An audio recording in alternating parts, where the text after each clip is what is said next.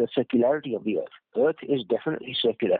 There's a north pole in the center and the south pole all around it. South pole basically